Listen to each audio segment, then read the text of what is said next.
Desde la primera temporada sí teníamos en cuestiones técnicas que estabas preguntando como tratar de hacer todo muy en cámara, muy análogamente, muy artesanalmente y más disponer de la tecnología más para borrar que para crear. Bueno, yo tenía una tarea muy específica en esa primera temporada, que era dirigir solo los 3 capítulos de la mitad de la temporada, que eran unos capítulos que resonaban mucho más con quien soy, digamos, como directora, como cineasta, que era la llegada de la política Macondo, como ese primer encuentro de esos dos mundos, ¿no? Y el primer agarrón entre liberales y conservadores. Yo digo un poco que aprendí a filmar porque era tan grandes los sets, era tan coral todo lo que tenía que contar, que fue un gran aprendizaje en términos de puesta en escena y de cómo llevar rítmicamente ese relato. Luego, cuando se me convoca esta segunda temporada a ya estar no solo dirigiendo 5 capítulos, sino estar a la cabeza creativa de la serie, para mí el mayor reto era cómo complejizar mucho más el relato, así como se complejiza el relato en la segunda mitad del libro. Cómo poder volverlo más cinematográficos en términos de una imagen mucho más cargada de sentido, cómo abrazar la belleza de la decadencia, y eso significó que volviéramos al cuarto de escritoras, que nos sentáramos con las guionistas a reescribir los capítulos, que yo participara de esos capítulos también trayendo mis ideas visuales y más en ese orden de puesta en escena ya también desde la escritura, cómo devolverle un poco el carácter político a la obra, eso me interesaba muchísimo. Y de esta manera escribir unos capítulos que eran un poco como unas películas en sí mismas y quienes nos agarran en ese carácter particular de cada capítulo son los conflictos de los personajes, pero sí que cada capítulo tuviera una personalidad, y ahí también decidimos que Carlos era una mirada y una voz que queríamos tener para complementar esa entrega. Sí, el trabajo se hizo, aquí decimos muy juicioso, y no hablo de mí, sino muy juicioso, todo el equipo de producción.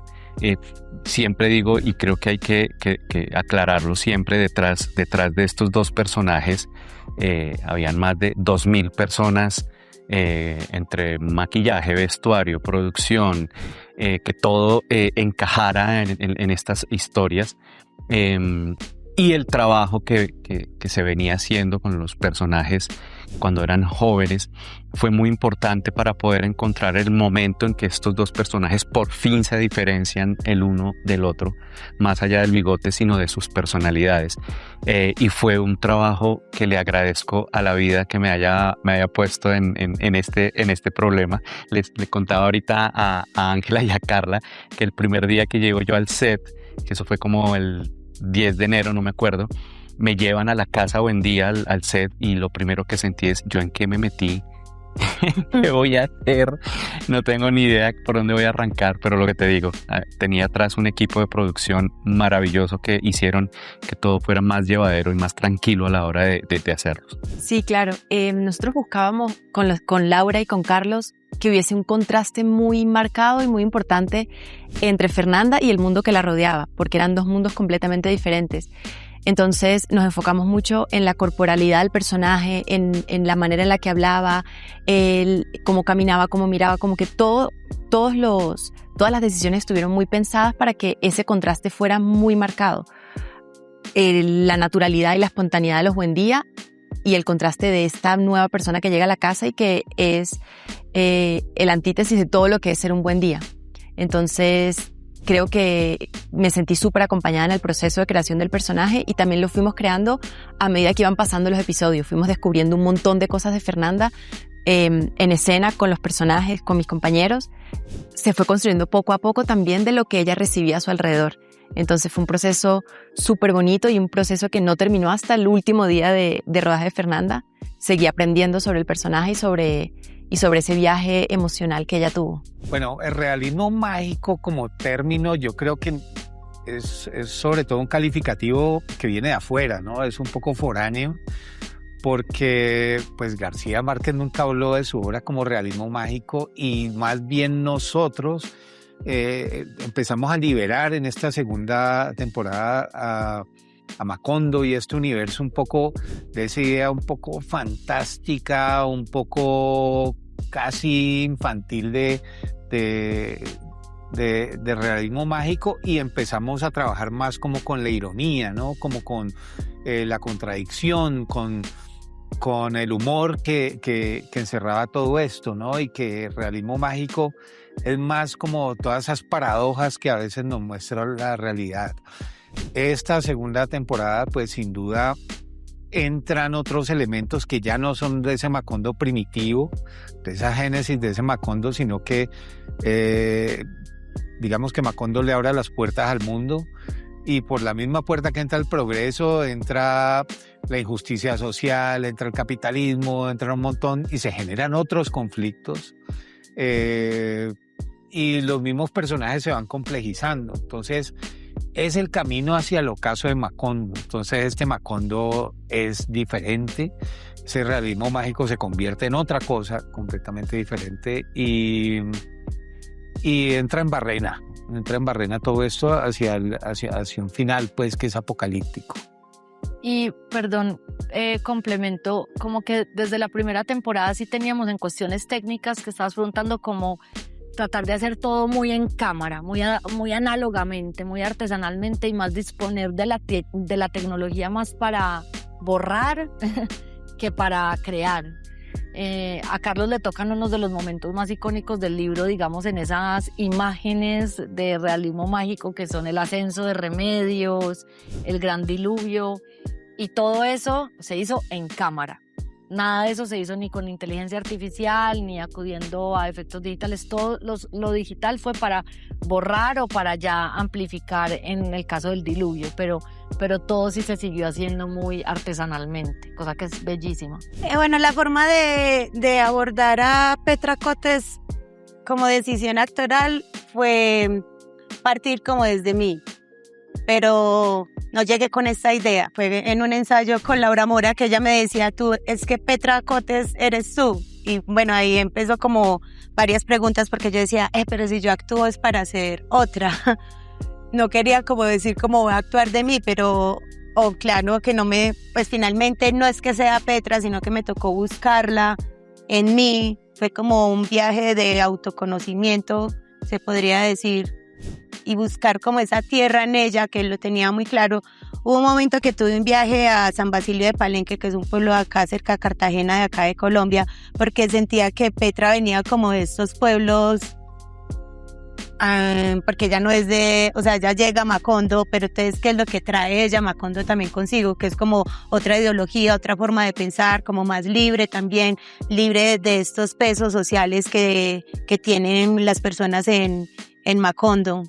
Entonces fue como eso, como rebuscar dentro de mí y hacerlo como una extensión hacia el trabajo colectivo también, que fue un trabajo colectivo. En el libro es maravilloso, y la adaptación creo que acierta en enfocarse precisamente en eso, en esa llegada de ese tren, en esa efusividad de todo el pueblo, de estos personajes de llegó el progreso, nos cambió la vida, pero nos cambió la vida a costo de que nos cambió la vida. Yo creo que sí, la gente lo va a recibir.